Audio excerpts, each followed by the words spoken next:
el tema es la curiosidad de esta transición, lo que me preocupa, porque normalmente todos los hechos que provocan un cambio regulatorio en el derecho eléctrico provienen del propio ámbito de la industria eléctrica, del mercado, de la vida, de la actividad económica dedicada a la producción de energía.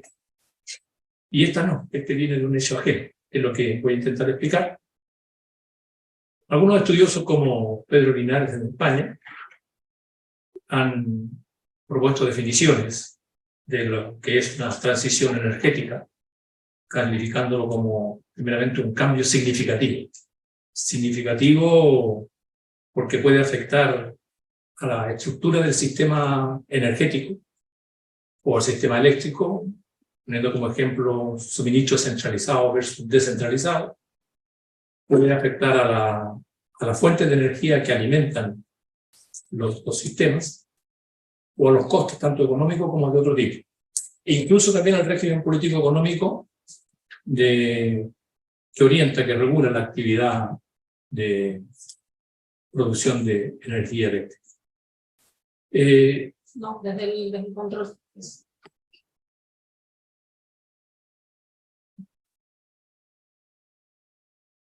No, tarda un poquito en la pantalla.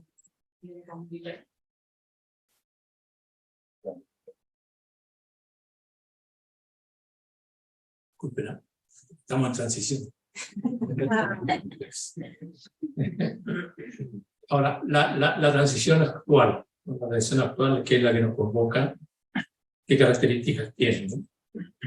Se está manifestando, según tu mismo estudioso, como un proceso de cambio de una forma de producción de energía a otra, incluyendo a las fuentes primarias de energía. Entre los cambios se encuentra el reemplazo de los combustibles fósiles como el carbón y el petróleo por fuentes renovables como la energía solar y la eólica. En síntesis, esto un poco el resumen al que puedo presentar. Es un cambio significativo. Su origen y dimensiones globales, no solamente nacional, continental, que afecta al mundo, al planeta. Trasciende de luego los espacios eléctricos y los espacios jurídicos locales. Es por otra parte un proceso evolutivo, que no es un hecho instantáneo, no es un terremoto, es una evolución.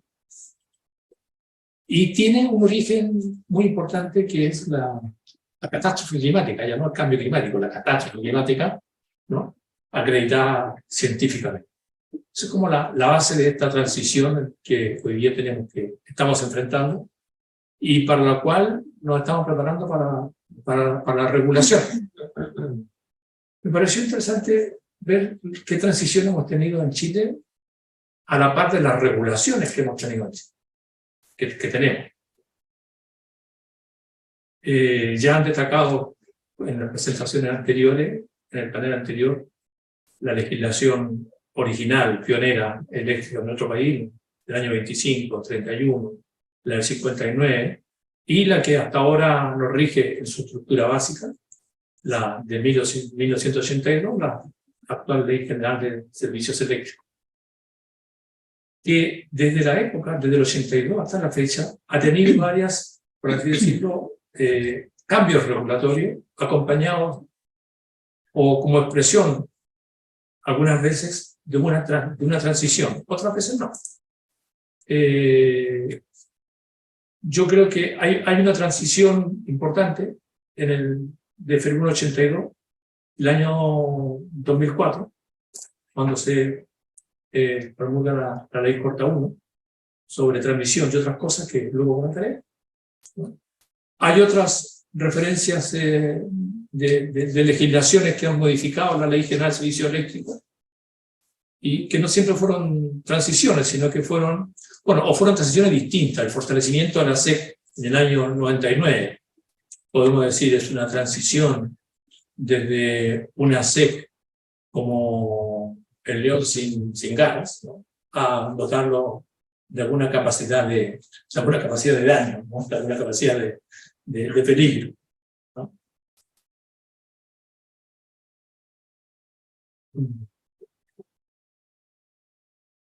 Bueno, tenemos un montón de cambios en la regulación del DFL 182. Por ejemplo, cuando se convierte en el DFL 4 2006, sigue siendo la misma ley general de servicio eléctrico, pero tiene varias modificaciones. Y aparte del 2004, yo destacaría como transición, como proceso transicional, ¿no? También, bueno, ya lo señalaba, el de la transmisión del año 2004, que conecta con la misma transición en el 2016, cuando se crea además el coordinador. Y la más reciente, la que nos marca la pauta para la transición actual, la ley 21.455 de marco del cambio climático, la ley marco por el cambio climático. Bueno, si ustedes ven el detalle de cada una de estas reformas legales, en realidad cada una de ellas representa un tipo de transición determinado. La más importante, yo me atrevo a calificar dos transiciones de carácter general. La primera, la transición que trajo la energía eléctrica al país, bueno, al mundo y a Chile en particular, transición energética para el uso de la electricidad en Chile. Y las leyes correspondientes del 25, del 31, del 59. Luego calificaría una transición ya no energética obviamente tal, sino que una transición política económica. El DFL1 del 82 es eso, no es el uso de un nuevo combustible, sino que es un cambio del marco político y económico por el cual se rige la actividad económica de producir el suministro de energía eléctrica. Aparte de estas transiciones generales, podrían calificar alguna acotada, como una transición regulatoria. La conversión del transporte de energía eléctrica en servicio público.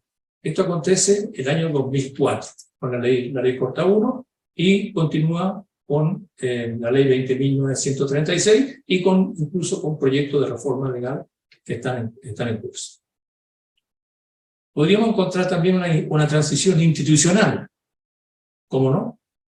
La creación del coordinador, del panel de expertos, del Ministerio de Energía, del fortalecimiento de la secta. Todo eso es transiciones que al sector eléctrico, al mercado, bueno, al sistema eléctrico, le ha agregado un desarrollo institucional que tiene efectivamente un carácter de transición a medida que evoluciona su característica durante el tiempo.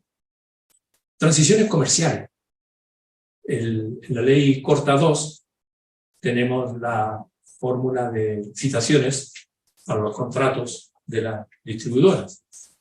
En la ley 20.257 tenemos también otra transición que afecta a la comercialización, que es la cuota de RNC en los suministros.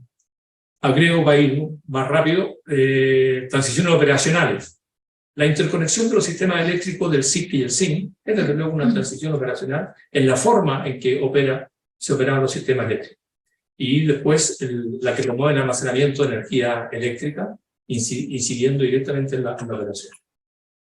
Y la transición hacia la RNC, desde la ley Corta 1, en que tímidamente se agrega una excepción en el pago de peaje a generación RNC para acceder al sistema troncal. Y luego el suministro a la distribuidora y la ley de cuotas. La ley de cuotas y otras leyes que han provocado esta transición desde que Chile, ¿no? El sistema eléctrico chileno empieza primero tímidamente y después y ahora ya con mucha fortaleza al uso de energías renovables no convencionales.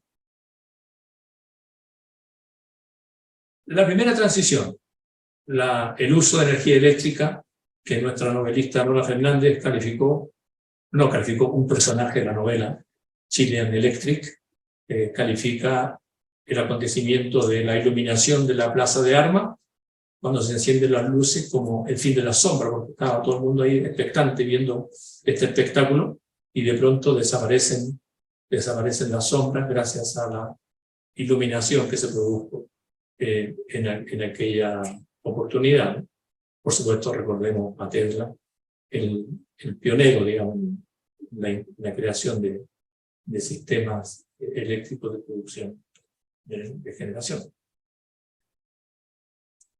La transición política, estas son las dos transiciones generales, la que le digo, la transición energética general, llegó la energía eléctrica, y la transición política, cuando del Estado empresario Chile pasa al Estado regulador.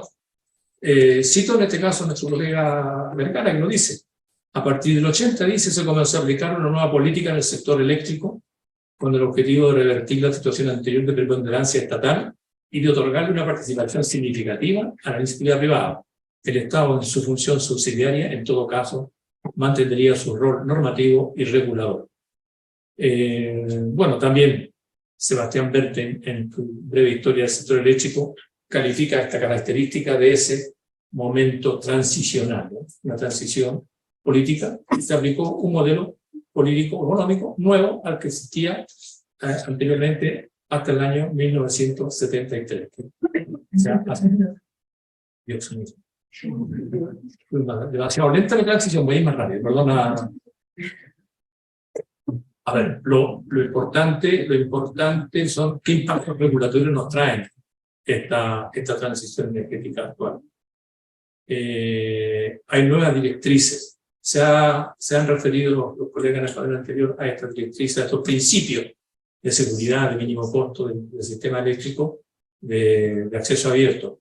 Hay una conexión en los nuevos principios y directrices de la operación del sistema eléctrico con el cambio climático. Esto es sumamente importante para la comprensión de la propia ley. El transporte ya no solamente pasa a ser la transmisión, sino que es un elemento, es calificado como un elemento habilitante para la transición energética para alcanzar la carbono neutralidad. No solamente transporta, sino que más tiene un objetivo netamente ambiental.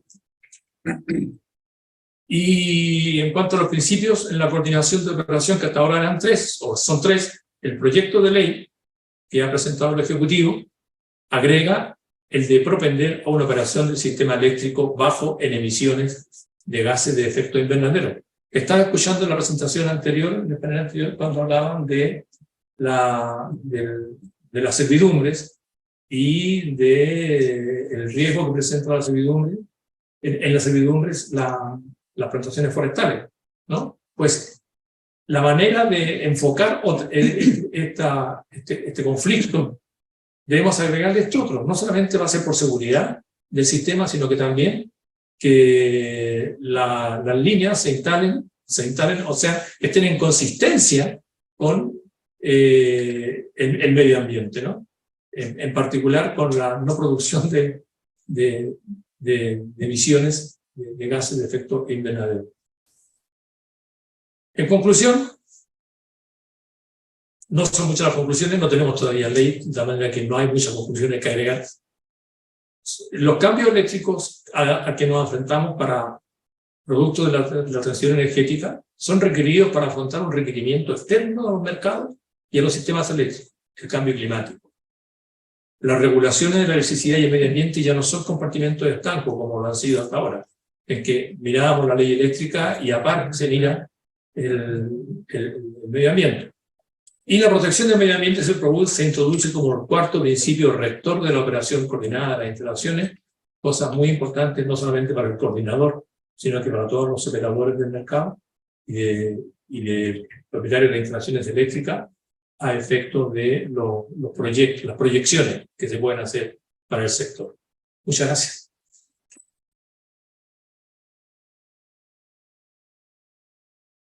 Muchas gracias, Enrique.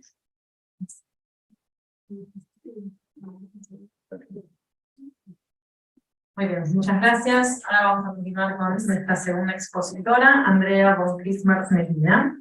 Andrea es abogada de la Universidad Adolfo Ibáñez, Master in Science and Regulation for the London School of Economics and Political Science, magíster en Derecho de los Negocios por la Universidad Adolfo Ibáñez y profesora de esa misma universidad.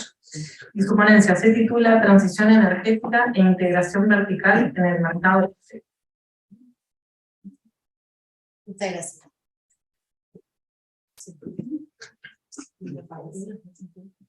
Muchas gracias. Bueno, tal como indica el título, yo lo que vengo hoy día a compartir con ustedes es un poco las aprehensiones que puedo tener yo de acuerdo a mi bagaje profesional previo como abogada de libre competencia en temas de integración vertical.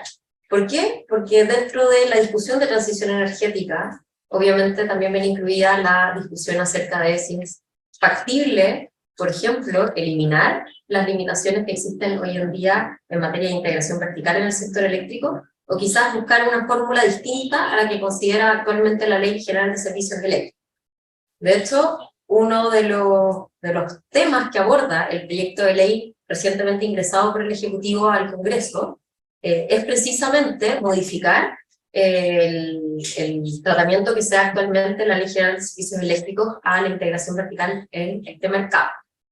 Y elegí, la verdad es que algunos puntos específicos respecto de esta temática que me parecieron podían ser de interés para comentar en estas jornadas y posteriormente para desarrollar en un artículo, pensando básicamente en que el proyecto de ley se enmarca en el concepto de transición energética, en el potenciar soluciones que tienen que ver más bien con temas de almacenamiento. Me acuerdo en el panel de la mañana comentábamos toda la discusión sobre los permisos para efectos de la construcción de nuevas líneas, y algunos de los panelistas planteaban, bueno, quizás no es solamente potenciar, en el fondo facilitar la construcción de nuevas líneas, sino también buscar otras alternativas para efectos de la transición energética, como por ejemplo soluciones de almacenamiento.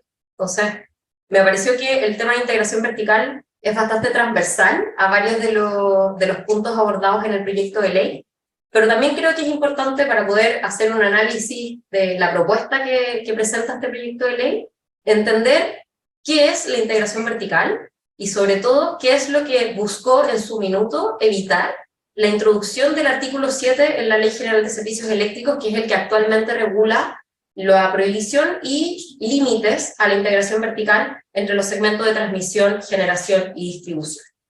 Entonces, para eso creo que es importante, y aquí me cuelgo un poco de su ponencia anterior, el contexto histórico. El artículo 7 se enmarca en la Ley General de Servicios Eléctricos, que como bien señalaban, surge a partir del DFL1 en el año 82. O sea, pensemos en el Chile del año 82, un contexto histórico en el cual probablemente la lógica de prohibir la integración vertical entre los distintos segmentos de transmisión, generación y distribución viene de la mano con un proceso de liberalización, de privatización y de creación de regulación respecto del sector eléctrico. O sea, es precisamente un traspaso desde los monopolios estatales, que estaban además integrados, hacia un modelo en el cual vamos a tener distintas empresas, vamos a liberalizar el mercado, y además se va a generar un proceso de privatización que en su minuto obviamente fue exitoso y súper atractivo para atraer además inversión extranjera.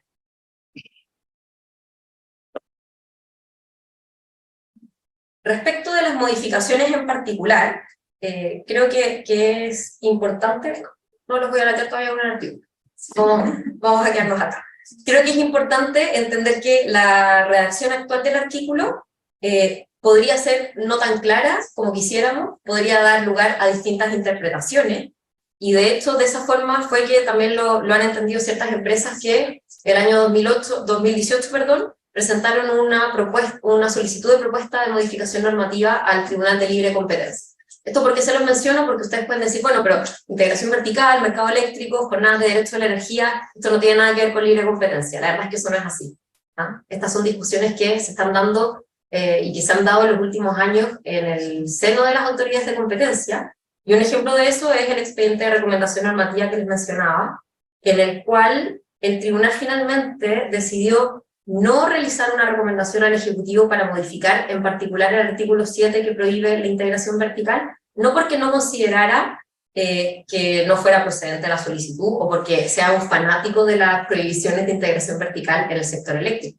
Lo cierto es que el tribunal no hizo esa recomendación básicamente porque el mismo ministerio, en el transcurso de la tramitación del expediente, dijo que estaba de acuerdo con derogar esa prohibición.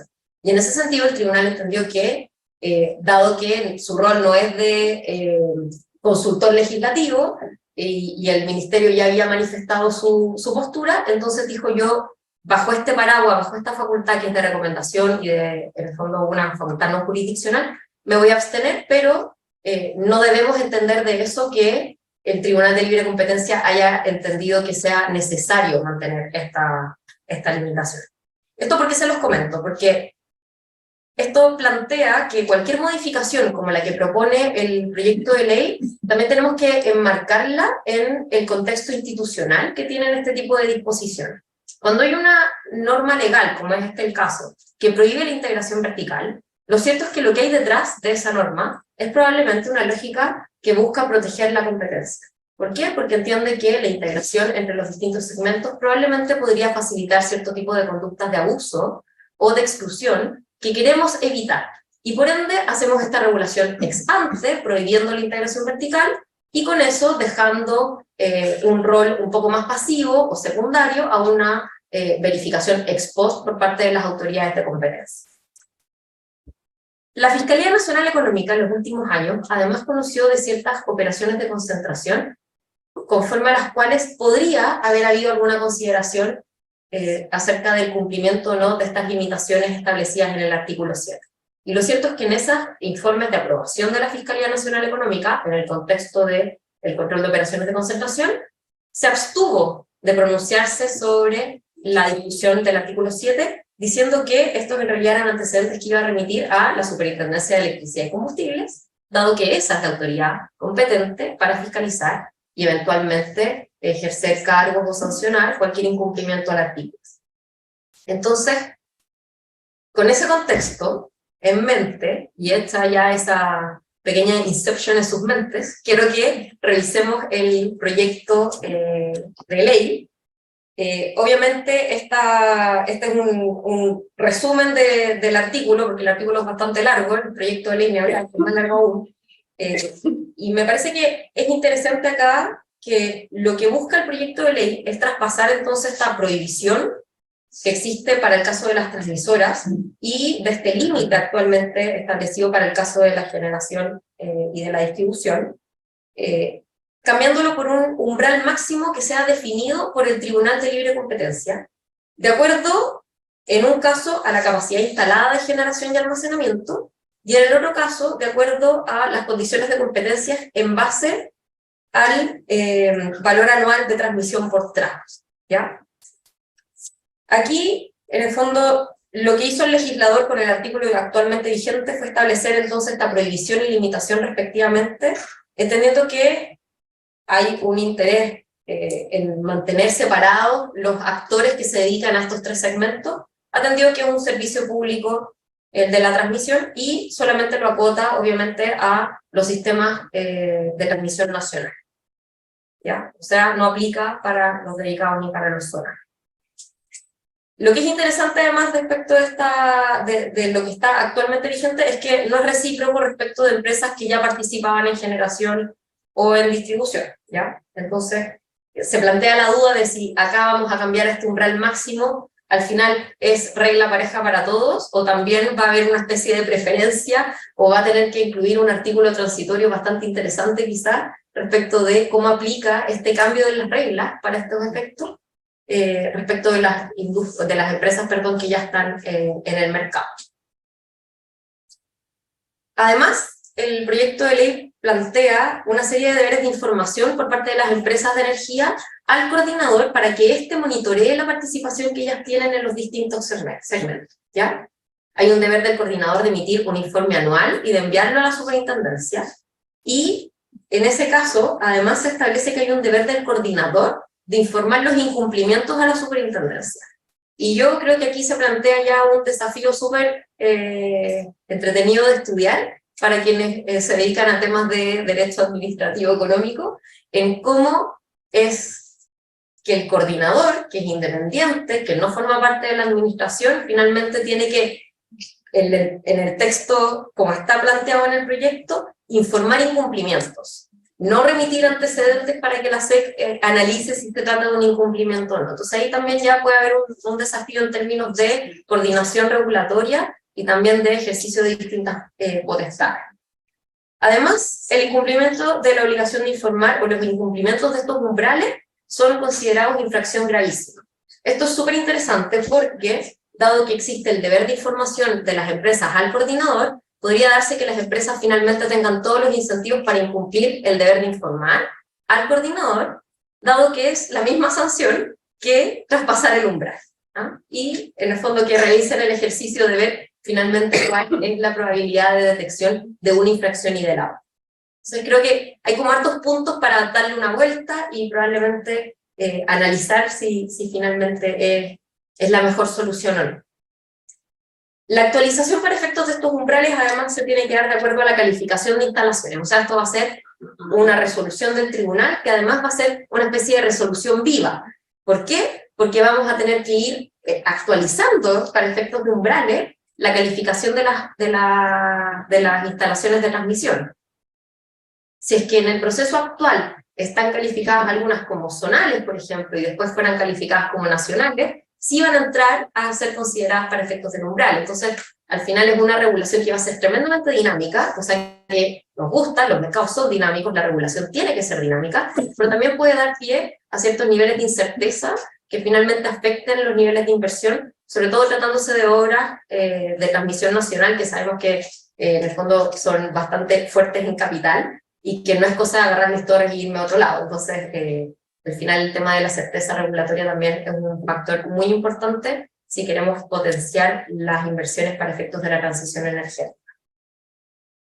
Los efectos de la resolución del tribunal, el artículo plantea que las empresas pueden mantener la propiedad aun cuando excedan los umbrales máximos sin perjuicio de las medidas que pueda establecer el tribunal. Y aquí, en el fondo, es algo muy parecido a lo que ocurre cuando el tribunal conoce o conocía antiguamente de operaciones de concentración, que en el fondo puede aprobar o puede estar de acuerdo, pero establecer cierto tipo de medidas. Lo mismo, tiene que ver con este tema del dinamismo propio del mercado, pero que claramente puede quizás también mermar un poco los niveles de certeza para los inversionistas. Y esta es la parte que a mí más me gusta y con esto quiero cerrar. Tiene que ver con el vehículo establecido o elegido por el proyecto de ley, que creo que también establece varios desafíos desde el punto de vista regulatorio. Y tiene que ver con que la resolución del tribunal va a ser dictada en un procedimiento iniciado a solicitud del Ministerio de Energía. Esto quiere decir entonces que estos umbrales van a ser establecidos por medio de una resolución del Tribunal de Libre Competencia, que se enmarcaría dentro de sus facultades del artículo 18, número 7 del Decreto Ley 211. ¿A qué se refiere esto? A todos aquellos informes o resoluciones que deba dictar el Tribunal de Libre Competencia de acuerdo al mandato que le otorguen leyes especiales. Y creo que aquí puede ser interesante mirar como antecedente al menos dos leyes especiales que otorgan este tipo de potestades al Tribunal de Libre Competencia. Tiene que ver con la Ley General de Puertos y con la Ley de Responsabilidad Extendida del Productor. En esas dos legislaciones se establece también la necesidad de contar con un informe o con cierto tipo de umbrales o condiciones establecidas por el TDLC para efectos de la legislación sectorial. Y ahí creo que una discusión que probablemente se podría plantear es respecto de la naturaleza de esta resolución y cuáles son los recursos que estarían disponibles para una resolución que, por ejemplo, a cierta empresa no le parezca, o que incluso el coordinador hubiese pensado que los umbrales tenían que ser, no sé, más altos o más bajos, y finalmente el tribunal tuvo un criterio distinto. Y en este caso creo que además se puede dar la discusión respecto de cuáles son los recursos disponibles, de si va a ser reclamable ante la Corte Suprema o no. En general se entiende que, de acuerdo a una resolución del Tribunal Constitucional en un recurso de inaplicabilidad, se supone que estos informes o resoluciones de acuerdo a leyes especiales no son reclamables ante la Corte Suprema. Sin embargo, respecto a un informe recientemente emitido por el Tribunal, en el contexto de la ley REP, la propia Fiscalía Nacional Económica presentó un recurso de reclamación para reclamar ciertas condiciones establecidas en un informe. Entonces, creo que ahí también se puede generar una discusión súper interesante para efectos de una determinación de si las empresas pueden o no participar, o en qué medida pueden participar en distintos segmentos, que finalmente sea una decisión técnico-regulatoria que termine siendo resuelta por la tercera sala de la Corte Suprema, con todos los desafíos que ellos les comprenderá que puede implicar. Además, creo que si es que esto lo sumamos al contexto actual, podemos ver que tampoco queda tan claro si esta lógica de desintegración entre los tres segmentos va a seguir siendo necesario o no. Por ejemplo, si avanzamos en la propuesta del proyecto de ley de portabilidad que genera y potencia este rol de comercializador. Podríamos también discutir, bueno, esto estaba pensado cuando el distribuidor efectivamente también era el que comercializaba al cliente final, o está pensado solamente en términos de la propiedad de la infraestructura, de las redes de distribución. Entonces, creo que al final la propuesta es tremendamente interesante, pero creo que desde el punto de vista regulatorio y administrativo tiene bastantes temas a los cuales y merece hacerle doble clic, y eso es un poco lo que quería compartir con ustedes hoy. Muchas gracias.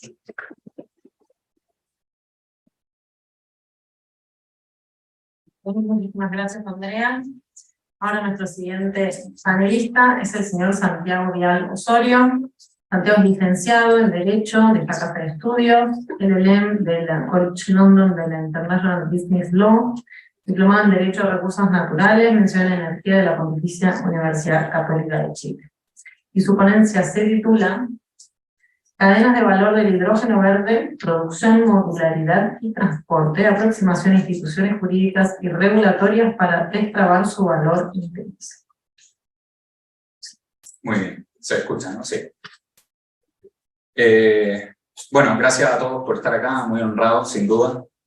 La panelista, un par de profesores míos, así que estoy muy feliz de estar entre ellos. No sé si es porque uno avanza en la vida o me he vuelto más temerario, pero aquí estamos. Yo les quisiera hablar hoy sobre el cambio, ¿no? Sí. Sobre el hidrógeno verde y cuál es la intención de esta exposición. Bien, primeramente, dan luces de lo que significa la producción de hidrógeno verde, por qué es verde, bien. ¿Cuál es la importancia estratégica de la cadena de valor, de cuando se habla de la cadena de valor? Luego hablaremos del estado del arte de la normativa en Chile con respecto al hidrógeno y al hidrógeno verde, si se quiere. Y entendidos estos términos de la discusión, vamos a avanzar en lo que yo considero que son los desafíos jurídicos o regulatorios para explorar esta industria, para incentivar esta industria. Entonces les pongo acá cuál es la intención última de esta presentación. En primer lugar, existen ambiciosas metas por parte del Estado de Chile para ser uno de los grandes productores y exportadores del hidrógeno. Eso es lo de la Estrategia Nacional del Hidrógeno Verde. Y al fin y al cabo, también nosotros como abogados, operadores jurídicos, si se quiere, tenemos que pensar y discutir en cómo convertimos esta industria en principio doméstica hacia una industria escalable y hacia el desarrollo internacional. Les quiero hablar un poco, hagamos un poco de ciencia, ¿verdad? Les quiero hablar de el hidrógeno mismo. ¿Qué es este elemento? Es algo que vale la pena saber un poco para después discutir sobre su regulación. Es uno de los elementos más abundantes en la Tierra y en el universo conocido.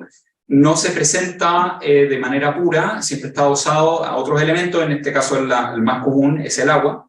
Es un elemento que no tiene color ni olor y es altamente inflamable, ¿bien? Y al ser altamente inflamable tiene un contenido energético muy denso. Dicho de otro modo, por ejemplo, 1 kilo de hidrógeno utilizado en una celda de hidrógeno tiene casi la misma energía que un galón, 3.78 kilos, hecha la conversión, de diésel. Comparado con el gas natural, el hidrógeno tiene el doble de contenido calórico. No así si yo lo comparo con relación a su volumen, lo cual también ya es, a su turno, un desafío para después explorar la regulación. Luego, ¿qué es la electrólisis? Que es el procedimiento en virtud del cual, aplicada que fuere cierta electricidad a agua en ciertas condiciones de purificación, yo puedo separar la molécula del agua y remuevo el oxígeno hacia un lado, ¿verdad? Y el hidrógeno hacia el otro. Descubierto aquí por este señor que ustedes ven acá, que es William Nicholson, y después sistematizado por Faraday, ¿bien?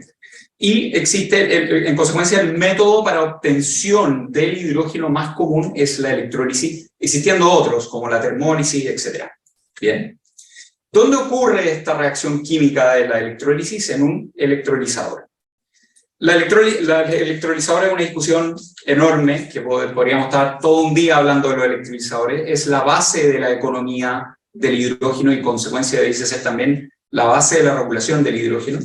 Generalmente los electrolizadores más conocidos son los alcalinos y aquellos que tienen electrones y protones de membrana, PEM se denominan, ¿bien?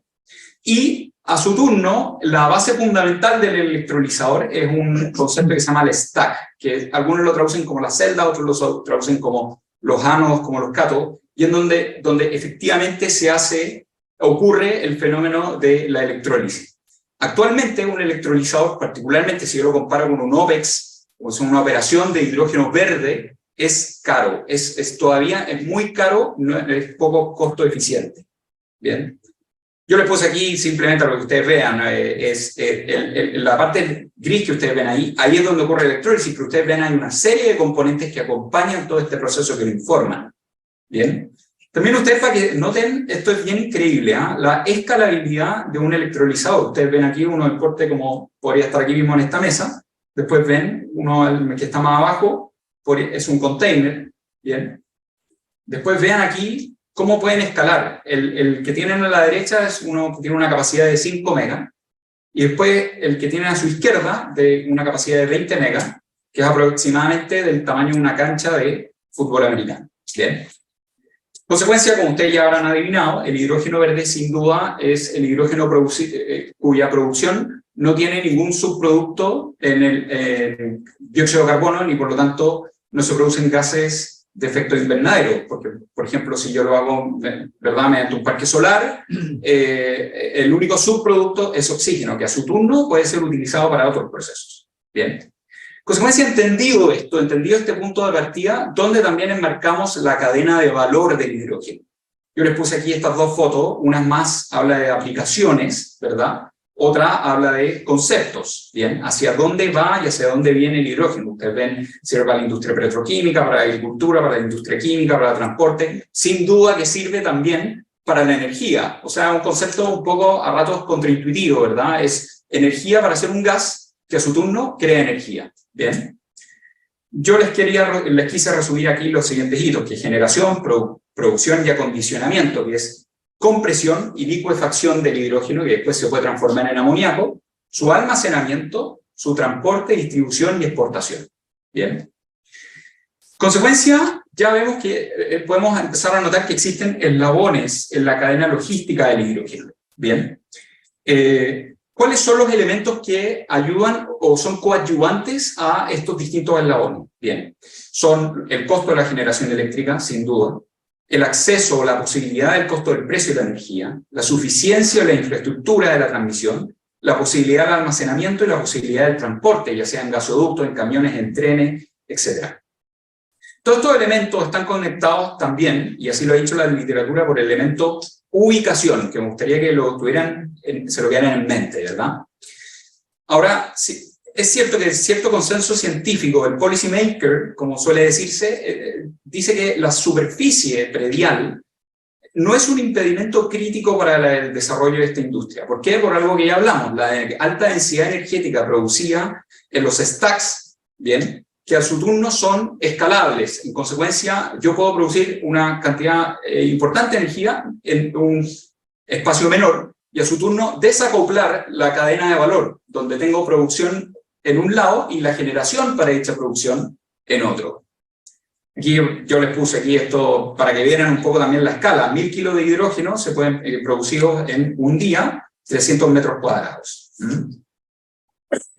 Hablemos un poco de la Estrategia Nacional del Hidrógeno Verde. La primera fase que estamos viendo ahora, bien, es la promoción para el consumo doméstico, aplicaciones de amoníaco e incentivos para estas dos cosas. La segunda fase es el incremento y la creación de clústeres, de los llamados hubs de hidrógeno, que sin duda van a ser en el norte de Chile y en Magallanes, para aumentar la producción de hidrógeno. Y la tercera fase, y esto lo conecto con lo que hablaba en un principio, bueno, señores, nosotros queremos ser los primeros productores mundiales de hidrógeno y a mayor abundamiento el que produce el kilo de hidrógeno más barato. Hoy en día el costo de hidrógeno verde es entre 6,35 a $3 cada kilogramo, y nosotros queremos llegar a 1,5, el más competitivo del mundo. ¿Cuál es el estado del arte de la regulación? Esta tabla no es mía, es de una propuesta de la Agencia de Cooperación Internacional Alemana, y ustedes pueden ver que hay una dispersión normativa en base a decretos supremos.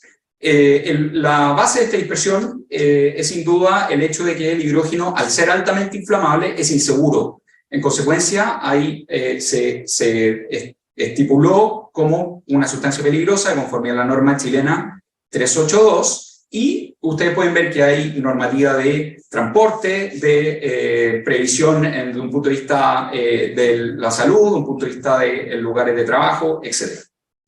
Y a su turno, en la Ley de Eficiencia Energética, aprobada ya en febrero del año 21, se categorizó el hidrógeno como un vector energético, quedando en consecuencia bajo, ¿verdad?, la supervigilancia de la institucionalidad energética, esto es el Ministerio de Energía y la Superintendencia. Y a su turno, hace poco se reingresó a la Contraloría el Reglamento de Seguridad de Instalaciones de Hidrógeno, pero fíjense, las instalaciones excluidas de este reglamento de seguridad son surtidores de hidrógeno, redes de transporte y distribución, los vehículos que lo operen, ferrocarriles, naves o aeronaves. Es decir, queda incompleta en cierta medida, ¿verdad?, los eslabones necesarios para producir esta exportación de hidrógeno.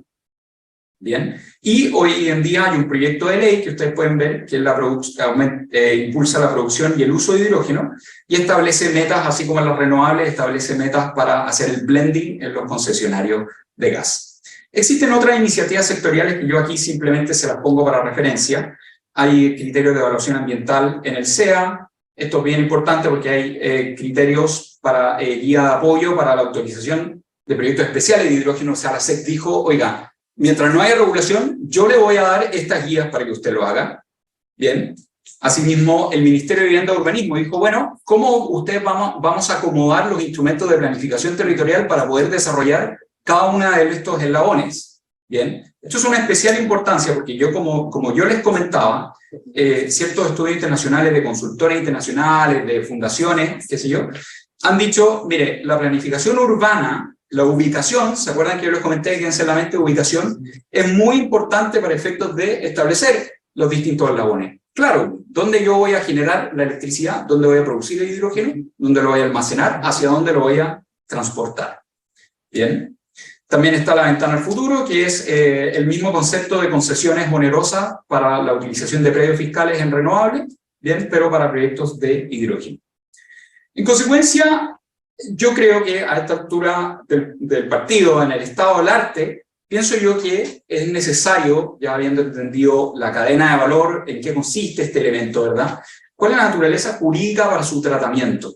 Bien, porque tiene distintos elementos de la discusión que merecen ser examinados.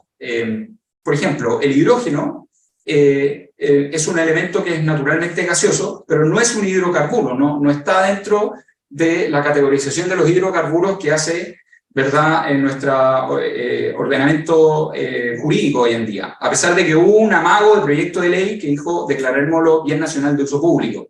Bien, es un gas que es creado, que es manufacturado, podríamos decir, es casi un bien mueble, que es cuasi incorporal en la medida que podamos o no capturarlo, ¿verdad?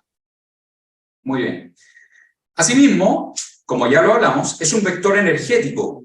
Entonces, es correcto decir que la generación o distribución de este gas que permite, ¿verdad?, generación, podría entonces el legislador aprovechar y convertirlo en una actividad publificada, mantenerlo en una especie de técnica concesional y decir al Estado, no, nosotros vamos a controlar esto y esto ustedes lo van a hacer por medio de la técnica concesional, de que exista un servicio público.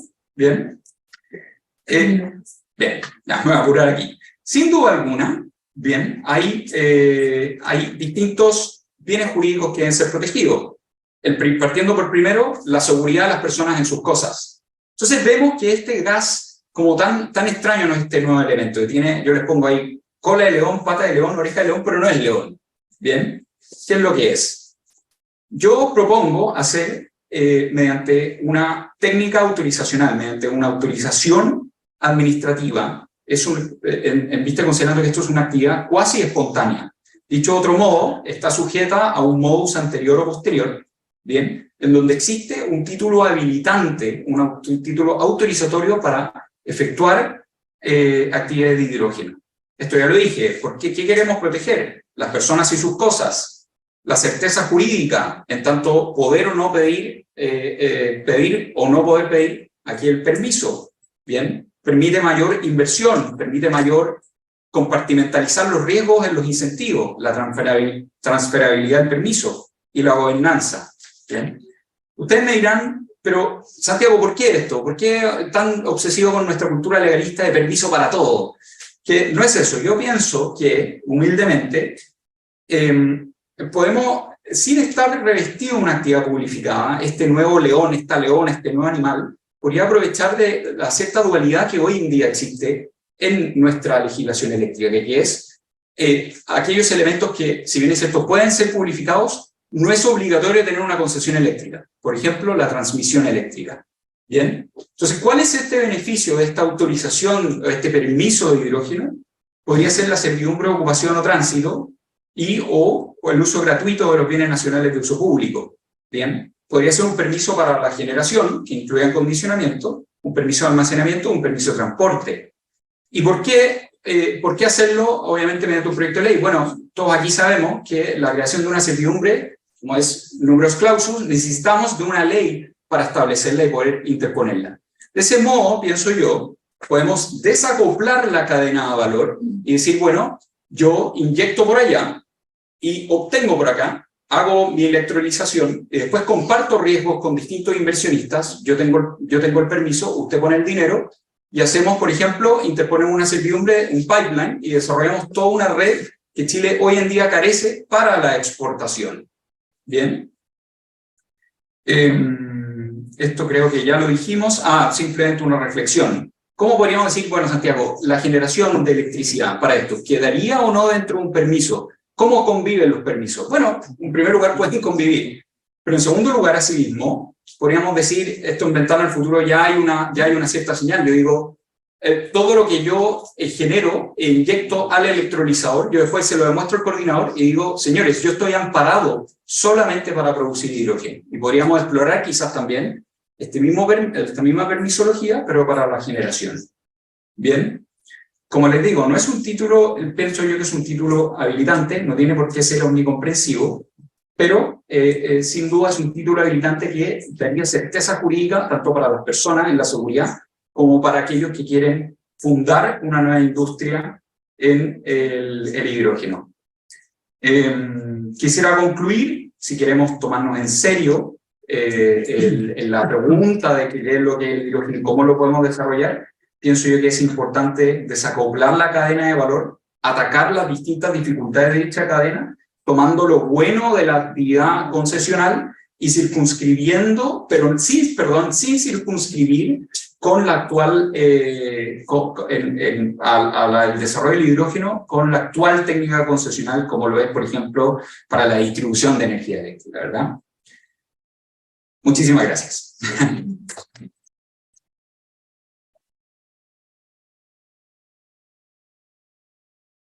Muchísimas gracias a los tres. Ahora no los quiero echar, pero podemos dejar que suban los otros panelistas, una cuestión de espacio. Muchas gracias. Esto para las preguntas, ahí hacemos. Sí.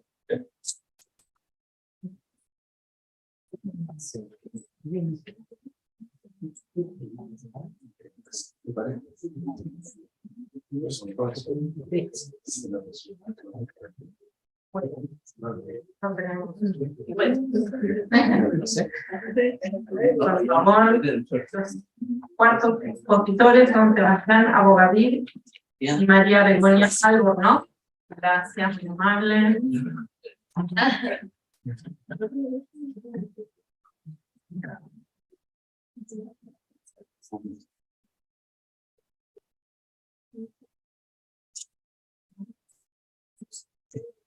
Sebastián Abogadir es abogado de la Pontificia Universidad Católica de Chile, máster en Derecho de la Georgetown University de Washington, D.C., es profesor de Derecho Ambiental en el Instituto de Estudios Urbanos de la Pontificia Universidad Católica de Chile y de Derecho Ambiental en el Diplomado de Derecho y Negocio Inmobiliario de la Facultad de Derecho de la misma universidad. María Begoña Albornoz es licenciada de esta casa de estudios con diplomados en Regulación y Competencia por la Universidad de Chile y en Litigación en Derecho Administrativo Sancionador de la misma universidad. Su ponencia se titula Sistemas de almacenamiento de energía habilitante de la transición energética, oportunidades y desafíos del nuevo marco regulatorio. Excelente. Gracias. Bueno, muchas gracias. 4 avisos previos antes de partir. Lo primero es agradecer al programa, agradecer a Alejandro y a todo el equipo por esta jornada. Lo segundo, gracias a los valientes que se quedaron al último panel, a la segunda parte del equipo, bueno, el segundo panel. Así que siempre un nervio cuando uno tiene que exponer, Francesca, que se va a quedar. Lo logramos. Lo tercero es agradecer al equipo, con Begoña hicimos la presentación, pero Teresa Tuco que está ahí, Joaquín Rojas nos ayudaron muchísimo en todo este proceso de almacenamiento. Y cuarto, cuando hablamos de almacenamiento, hablamos de flexibilidad y hemos tenido que ser bien flexibles, porque la presentación, la ponencia fue el 1 de julio, estábamos listos, muy Mateo, proyecto de transición energética el 10 de julio, nos pusimos a estudiar, teníamos lista la presentación, el jueves alguien nos pedía la presentación, y el 4, el jueves pasado, se retiró el DS62, el DS3, tuvimos que volver a estudiar el DS62 del 2006. Así que hemos sido bien flexibles. Vamos a decir, ahí. Un tema que ese pantallazo con colores han subido algunos megas de la matriz, pero demuestra lo que todos sabemos y hemos comentado todo el día, de que la matriz energética de Chile se ve nada que ver a lo que se podría haber visto cuando partieron las jornadas hace 22 años. Y eso obviamente con esta penetración de energía renovable es una tremenda noticia. Y yo creo que es un orgullo para todos tener una matriz como la conocemos muy bien. Ahora, claramente este año estamos viendo los desafíos operacionales de eso. Y si viene una historia de éxito, y probablemente cuando la gente que no se dedica a energía simplemente ve la parte exitosa del proceso, no significa que tengamos desafíos operacionales enormes que afrontar. Y tiene mucho que ver con el perfil de nuevas tecnologías que están entrando al sistema, energía renovable variable. Estamos sacando de nuestra matriz el carbón, que no es una buena noticia, pero nos traía ciertos atributos al sistema que estamos un poco echando de menos. Y segundo, tenemos una característica en nuestro sistema de transmisión que es distinto a otros países donde se da esta misma transición. No tenemos un sistema enmallado, es un sistema lineal, dado la geografía ancha, angosta y larga de nuestro país. Ahí está. Y por lo tanto es un obvio, y todos lo han manifestado así, de que los sistemas de almacenamiento de energía, los SAE, como lo resumimos en la presentación, van a jugar un rol fundamental en la matriz energética de cara al futuro. Yo creo que ahí no hay duda, todo el mundo lo ha mencionado, no estamos descubriendo la rueda nosotros, pero obviamente eso que parece un desde y que todos queremos hacer requiere decisiones regulatorias, y esas decisiones regulatorias no son neutras, y por lo tanto cuando empecemos a regular y a tomar decisiones, vamos a ver distintos intereses, y vamos a ver discusiones, quién lo paga, dónde se ubica, en qué segmento, vamos a estar, cómo son los permisos, tenemos que darle un fast track por la necesidad, cómo están las consideraciones ambientales, y también un tema súper relevante que es el del modelo económico, para que esta inversión que de suyo nuestro sistema necesita, también haga sentido para que algún actor, público o privado, tome la decisión de realizar esa inversión que va a ser intensiva en recursos económicos. Bueno, antes de entrar a hilar más fino respecto a los distintos tipos de regulación dentro del almacenamiento, nos gustaría reflexionar un poco de dónde venimos. Bueno, en primer lugar, el año 2015, con la política energética, se estableció una meta de almacenamiento, la que luego fue actualizada el año 2022, y donde nos pusimos súper ambiciosos al establecer que queremos llegar a los 6.000 megawatts de almacenamiento del 2050. Estableciendo como una primera meta a corto plazo, el 2030 llegar a 3.000 megawatts. Y es interesante ver cómo lo que empezó en un principio con una política pública, con soft law, de a poco fuimos viendo cómo ha ido evolucionando legislativamente. En primer lugar, con una definición de lo que era un sistema de almacenamiento, posteriormente como con distintos tipos de reglamentos, de operación y remuneración de estos sistemas de almacenamiento, para luego ya en 2022 ya entrar de frente con una ley de almacenamiento, lo que, como hemos conversado durante esta jornada, ha traído certeza jurídica, pero que aún falta. Y ahí es donde vemos, por ejemplo, bueno, toda la discusión que se dio el año pasado respecto al reglamento de potencia, que tal como comentó Sebastián anteriormente, ahora volvimos a la modificación del decreto Supremo 62, que vamos a abordar posteriormente. Y bueno, también la ya muy discutida Ley de Transición Energética. Y acá lo que nosotros queremos señalar, nosotros sabemos que ustedes saben cómo funciona los segmentos del mercado eléctrico, es cuestionarnos tres cosas. En primer lugar, tenemos que abordar los sistemas de almacenamiento con las particularidades que tiene cada uno de los segmentos. En este sentido, tenemos que entrar a reflexionar cómo funciona cada uno de los segmentos, cómo vamos a remunerar el almacenamiento, etc. O sea, no es un tema sencillo. En segundo lugar, también es interesante que vamos con el almacenamiento a venir a romper un poco el esquema, ya que el almacenamiento puede funcionar en más de uno de estos segmentos a la vez, que es algo que también hemos ido viendo con este nuevo desarrollo legislativo.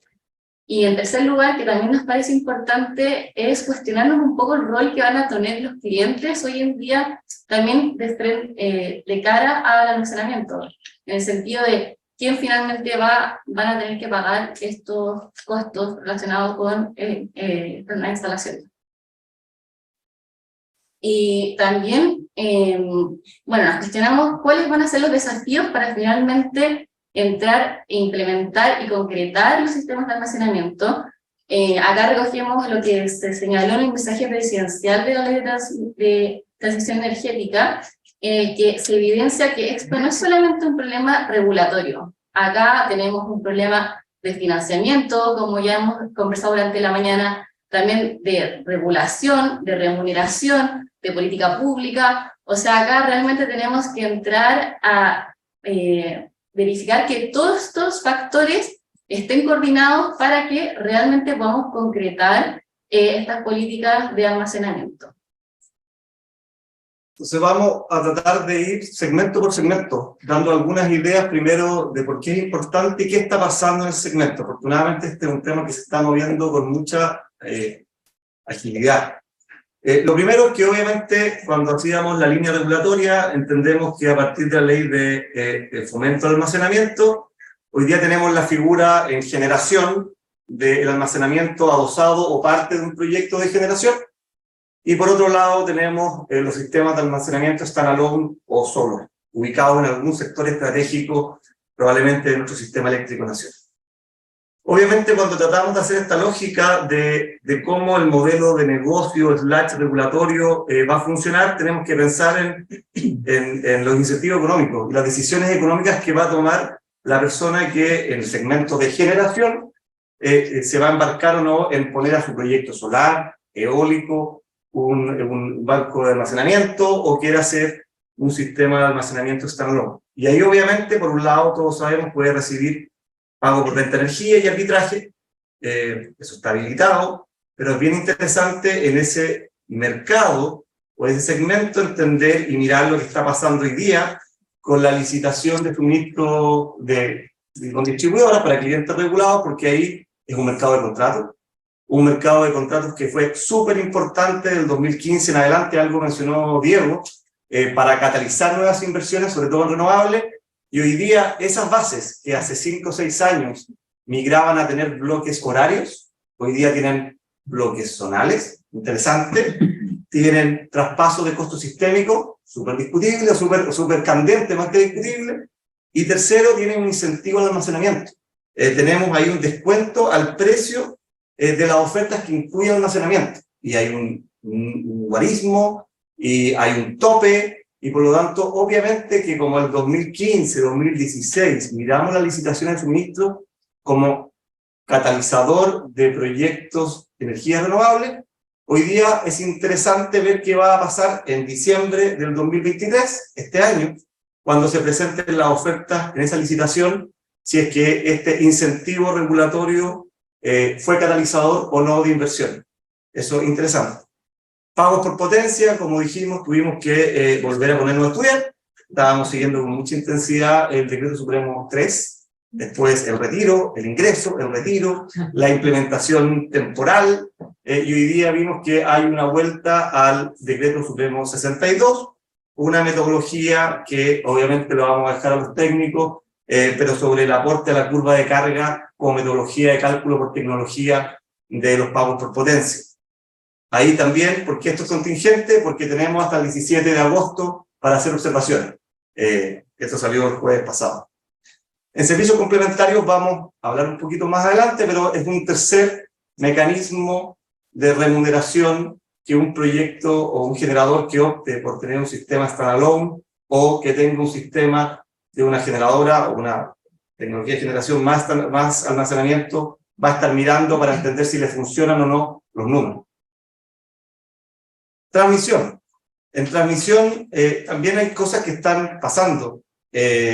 Lo primero es que obviamente desde que modificamos, estaba en la cronología que dijo Begoña, cuando incorporamos la llamada ley de transmisión en el 2016, ahí está incorporada la definición de sistemas de almacenamiento de energía, y desde ahí ya se habilita que las licitaciones de obras nuevas u obras de ampliación puedan haber algunos sistemas de almacenamiento incorporados. Y hoy día estamos con una obra del decreto 257 que tiene que ver con almacenamiento. En Parina, seccionadora Lo Aguirre, y tenemos una oferta pronto, en agosto. Por lo tanto, otro fenómeno que va a ser interesante de ver en transmisión, si es que la planificación del Estado tiene o le hace sentido a los actores privados que tienen que concurrir o no a esa licitación. Y obviamente el proyecto de ley de transición energética, ahí, bueno, creo que Andrea maneja el artículo 7 mucho mejor que nosotros, pero obviamente el proyecto de ley tiene una propuesta, porque entiende esto que estamos diciendo, que el almacenamiento podría ser un desordenado y estar en ambos segmentos, y hay que ver cómo se maneja. Y obviamente la licitación de los sistemas de almacenamiento en una escala en el norte grande. A mí me parece que ese es un tema que hay que discutir harto, porque la necesidad de tener almacenamiento en el norte no se discute, yo creo. Pero la pregunta va a ser 2 de 1000, 5, ¿en qué parte del norte grande? Porque el norte grande es grande y puede estar a un sector donde hay muchas centrales, un poquito más acá, ¿y quién lo va a operar? Aquí hay un tema sobre el rol del coordinador, que creo que es súper relevante. Se habló harto en la mañana de la independencia del coordinador, y si asume nuevos roles de actor más activo del sistema eléctrico, es interesante saber si es que de alguna manera eso puede estar conflictuado. Yo creo que hay que mirarlo. Termino, vamos acercándonos. Servicios complementarios, ya también lo dijimos, obviamente las instalaciones de almacenamiento pueden prestar servicios complementarios, y de hecho hoy día estamos en una licitación que está llevando adelante el coordinador, que tiene que ver con control de tensión, y también las cosas están pasando. En septiembre de este año, o sea, en un mes más, son las ofertas. Va a ser interesante ver si es que las bases, el incentivo económico, le hace sentido a quienes tienen que llevar adelante estos proyectos. Te paso la verde. Bueno, acá solo comentar la permisología. Esto, tal como comentamos durante la mañana, va a ser un tema clave. El SEA ya hizo un anuncio la semana pasada respecto de la publicación de una guía para ingreso al SEA para almacenamiento, y también sobre la aplicación de la ley REP, que igual es algo que sabíamos, que las baterías son un producto prioritario, pero acá vuelve a enfatizar respecto a esto. Pero también hacer una breve mención a esta tabla que hicimos acá en la presentación de Acera, en que nosotros podemos ver cómo las baterías, o sea, el almacenamiento y la energía con almacenamiento es algo que se viene, o sea, que está la gran mayoría en planificación ambiental, y que por eso mismo nosotros creemos que, si bien quizás hasta el momento todavía no han habido tantos conflictos respecto a la permisología, como buenos abogados creemos que más adelante se van a venir esos conflictos, así que vamos a estar ahí atentos. Y para concluir, respetar los 8 minutos, adelante. Obviamente que queremos plantear de que no hay duda de que los sistemas de almacenamiento son parte importante de la ecuación. Entendemos que son parte importante de la ecuación para cumplir con los principios de la coordinación que se ha hablado, de la seguridad de suministro por de pronto, a la operación económica, que tiene un costo, el acceso abierto, y vamos a ver este principio nuevo que se está planteando, si es que va a prosperar o no, pero obviamente después, el día de mañana, cuando planifiquemos un sistema de almacenamiento, va a ser un elemento adicional a considerar en ese empuje. Después, cuando hay consenso en la tecnología, pero ahora tenemos que entrar a quebrar huevos para hacer la tortilla en términos de qué decisiones tomamos, porque no son neutras. Si lo ponemos en transmisión, todos sabemos que eso está más bien estampillado al cliente final. En generación es distinta la dinámica. Hoy día la ley de transición energética tiene un concepto distinto en transmisión al VAT, al valor anual de transmisión por tramo, y está el valor anual de infraestructura de almacenamiento, el BAHIA, suena como Brasil, y va a ser interesante de seguir. Y por otro lado, es obviamente algo que hay que seguir, porque hoy día tenemos al menos 2 licitaciones en curso, uno para transmisión, otro de suministro, tenemos de servicios complementarios en curso, tenemos una modificación del reglamento que nos ha tenido entretenido, ahora con una nueva estrategia regulatoria, pero los últimos 2 años, y obviamente hay una discusión tal vez mayor en este proyecto de ley de la transmisión, que tiene, probablemente el foco hoy día se lo ha dado los ingresos tarifarios, pero ya la discusión de la necesidad de sistema de almacenamiento en escala está instalada. La pregunta es quién lo hace, quién lo dimensiona, quién lo ubica y quién lo opera. Y eso no es neutro, pero yo creo que hay que estudiar.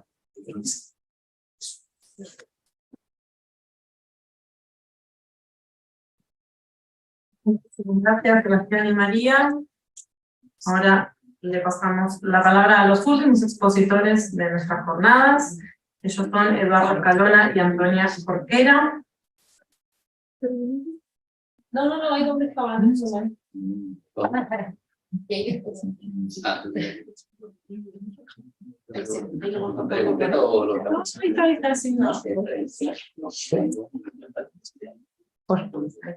Muy bien. Eduardo Escalona es abogado de la Pontificia Universidad Católica de Chile, profesor titular de Derecho Económico y de Derecho de la Energía en la Universidad Diego Portales, expresidente y director del Centro de Despacho Económico de Carga del Sistema Interconectado del Norte Grande, es ex jefe de la División Jurídica del Ministerio de Economía, Fomento y Turismo y ex asesor jurídico de la Comisión Nacional de Energía de Comisión de Energía. Muy bien. Antonia Jorquera es abogada de la Universidad de Chile con posgrados en Regulación y Derecho Público. Y su ponencia se titula Sistemas de Generación, Consumo, Oportunidades y Desafíos para la Reglamentación de la Ley 21.505. Muchas gracias por la presentación. Voy a cronometrar para que estén tranquilos con respecto al tiempo. Y por lo mismo también en jerga procesal adhiero a las cuatro consideraciones de Sebastián, pero voy a decir que estamos en desacuerdo porque somos competidores. Dado que está Andrea aquí, entonces me preocupa mucho que vea que los jurídicos compiten entre sí, para que no se quede ningún tipo de eficacia. Bueno, hay muchos temas que se han ido tratando y al estar al final de la presentación, la verdad es que terminamos coincidiendo. Así que esta lámina que tiene el índice es simplemente para que puedan la vista respecto de algunos acrónimos que vamos a utilizar, de los puntos que queremos desarrollar y que voy a tratar de no repetir aquello que ya se ha dicho. Pero quiero enfatizar que nuestro objeto es concentrarnos en el almacenamiento y específicamente respecto al concepto de sistemas de generación y consumo. A partir de eso determinar algunas oportunidades para la regulación que está en curso, también ver cuáles son esos desafíos y queremos enfatizar especialmente respecto a una complejidad mayor que está acumulando el sector eléctrico, que es la coherencia regulatoria, porque tenemos múltiples cuerpos normativos de distintas jerarquías que se están desarrollando en paralelo y que nos están generando a todos, hasta el más ilustrado y actualizado, confusión. Brevemente, la ley de almacenamiento y electromovilidad, en lo que se refiere al almacenamiento, tiene estos 3 objetivos que están en pantalla, pero quiero destacar que tenemos la posibilidad de regular, y se establece la obligación de regular, dictando un reglamento en el plazo de 1 año que se va a cumplir el 21 de noviembre de este año. Ese reglamento no existe, pero ha servido de base para algunas modificaciones reglamentarias que se están incorporando a través de otros cuerpos normativos. Entonces eso ya pareciera desatender aquello que el legislador pretendía establecer como orden para efecto de la comprensión y facilitar el entendimiento de las regulaciones. Pero quedemos con ese plazo, porque ahora hay que cumplirlo. El concepto de sistemas de generación-consumo, quiero destacar que acogió parte de los problemas que se está enfrentando la industria. Quería también, quizás al inicio debería haberlo dicho, junto con los agradecimientos a Alejandro por esta jornada y los organizadores, que el foco lo han puesto siempre en la academia. Y nosotros en el paper lo vamos a materializar en una perspectiva académica. Pero no hay que desatender que esta discusión académica es por cosas que están ocurriendo en el mercado y que nosotros, atendiendo a nuestros clientes, vemos que hay preocupación. En algún minuto se generó la alerta de que el sistema de generación-consumo no necesariamente iba a ser suficiente para desarrollar todo tipo de infraestructura productiva. Y eso permitió, con la técnica legislativa nacional, incluir algunas actividades productivas como el hidrógeno o la desalinización de agua, con la expresión tales como. Entonces todos los que estamos acá entendemos, bueno, pueden ser otros, pero como no están expresamente definidos, me temo que en el futuro nos podemos encontrar con que más de alguna autoridad dirá es que esa nueva tecnología, ese nuevo tipo de sistema productivo no estaba considerado, porque no se podía conocer. Y vamos a ir generando algo que nos está ocurriendo en muchos sectores eléctricos, que frente a aquello que no está expresamente contenido, definido en un cuerpo normativo, entonces asumimos que no se puede. Por lo menos nuestra convicción es que es al revés. Cualquier tipo de desarrollo tecnológico nuevo, novedoso, no está regulado, lo podemos hacer y veremos si se le dota de regulación específica para efectos de evitar riesgos respecto de otros tipos de sistemas productivos. Y también de esto queremos destacar que requiere capacidad de generación propia, mediante medios de generación renovables, hasta ahí probablemente estamos todos de acuerdo, pero vemos una brecha o una restricción a establecer que se debe conectar al sistema eléctrico que en la ley eléctrica entendemos entonces probablemente al sistema eléctrico nacional, o podría ser sistema mediano, pero si buscamos la expresión sistema aislado, la verdad es que no lo encontramos, y para algunas infraestructuras productivas, especialmente de hidrógeno, vamos a requerir que sean aislados. Entonces, nos está generando esta ley eventualmente una camisa de fuerza sobre su comprensión. Y además requiere que sea en un único punto de conexión. Y ese único punto de conexión entonces nos afecta con la dualidad de objetivos que justamente persigue el sistema de generación-consumo. Adicionalmente, está desarrollado cuáles son los efectos sobre los clientes finales y la posibilidad, y esto es muy importante para el curso profesional, qué es lo que hacemos respecto del suministro de energía para esa misma infraestructura, respecto a todas aquellas horas en que requiere contar con un suministro a través de un PPA, pero que eventualmente es deficitario o tiene mayor capacidad de producción propia sobre la base de las horas en que realmente está produciendo energía. Entonces, no está completamente desarrollado y eso sí es una oportunidad para bajarlo al reglamento. ¿Cuál es el tipo de infraestructura que podríamos decir a la época de discusión del proyecto de ley conocíamos? El mismo almacenamiento de energía. También hidrógeno, como género completo, entonces no solo hidrógeno verde. Además, la desalinización de agua. Pero también fue clave el concepto de infraestructura multipropósito. Y esto no podemos perderlo de vista por los desafíos generales que tenemos en el país. Y uno de esos es, por ejemplo, los embalses. Porque podemos contar con agua de mar para formar un embalse al otro lado de la cordillera de la costa, con eso tener un reservorio y ese reservorio utilizarlo también para desalinización de agua y además para otras fuentes productivas de la misma agua que se puede comercializar con terceros. Entonces, no les atendamos. Además, para efectos de los electroterminales, que no necesariamente solo a través de la adquisición de energía eléctrica a través del sistema eléctrico, porque nuevamente tenemos algunos lugares en los que hay sistemas medianos o sistemas aislados que también podemos aprovechar en infraestructura. Otro aspecto, los terminales de hidrógeno verde para los CAEP o los camiones del cobre, que es una de las fuentes principales de consumo de energía fósil. Pero para eso necesitamos ubicarlo en zonas en las cuales no necesariamente están interconectados al sistema eléctrico nacional. También, ya se ha dicho, en transmisión de energía y a nivel de distribución de energía. Frente a esto nos encontramos con los desafíos del coordinador. Y partiendo sobre la base que el coordinador es respecto a aquellas instalaciones que están interconectadas al sistema eléctrico nacional. También, cuando hay dos o más competidores, entonces también respecto a los sistemas medianos. Pero no tiene atribuciones respecto a los sistemas aislados. Entonces, eso no debiéramos cambiarlo. Queremos nosotros por lo menos que la flexibilidad es también entenderla y en aquellos espacios donde la desregulación puede ir acompañada con soft law o con guías para efecto orientarlo, no necesitamos ponerle la carga pesada a la regulación que está pensada para la operación de un sistema interconectado. Además, los desafíos propios del mercado a corto plazo, me concentro específicamente aquí respecto de la operación justamente coordinada, porque también el almacenamiento de energía puede ser una forma de evitar el escenario de incumplimiento de un contrato por parte de un suministrador a un cliente, y con ello que idea ser desconectado, como se plantea en la mañana, aunque no estuvimos presentes, sabemos la discusión, nos interesó, por cierto. Entonces, con ello evitamos que se produzca la desconexión, y que es uno de los objetivos principales de la ley eléctrica, que no se afecte la seguridad y continuidad del suministro eléctrico. Adicionalmente, tenemos otros problemas asociados a la interconexión de proyectos. Por ejemplo, ¿qué tipo de régimen de acceso abierto vamos a aplicar? Y especialmente aquellas conexiones en las cuales pueden haber conexiones a sistemas existentes, pero que no son parte del sistema eléctrico nacional. O la infraestructura compartida. Aquí me encanta que esté Andrea, me va a poder ayudar respecto a acceso abierto, a propósito de los desafíos que esto implica para el desarrollo de infraestructura competitiva, conjunta a través de proyectos de asociación. Y lo voy a tocar un poco más adelante. Pero también una rigidez que hoy en día existe, o que podría entenderse razonable para lo que conocemos hoy, en el reglamento de coordinación de la operación, que es el coordinado que solamente puede tener una calidad para efectos de ser considerado coordinado. El titular de instalación o es generador, o es transmisor, o es un cliente libre para efectos de interconexión. Pero estamos hablando de instalaciones de generación-consumo. Entonces, por definición, podríamos abrir perfectamente que tenga dos calidades y que eso no afecte o no deba privilegiar una sobre otra. Y lo que está detrás de esto es la discusión ya larga o antigua sobre los autogeneradores, que perfectamente podría haber cubierto el supuesto vacío que existía a la hora de llenarlo con las instalaciones de generación-consumo. Pero habían ciertos criterios interpretativos de la SEC que eran restrictivos porque se entendía que el autogenerador es ante todo un consumidor. Y hasta el día de hoy eso está vigente. Por otra parte, también debemos ver qué ocurre con la coordinación que se produce al interior de una zona concesionada donde hay distribución.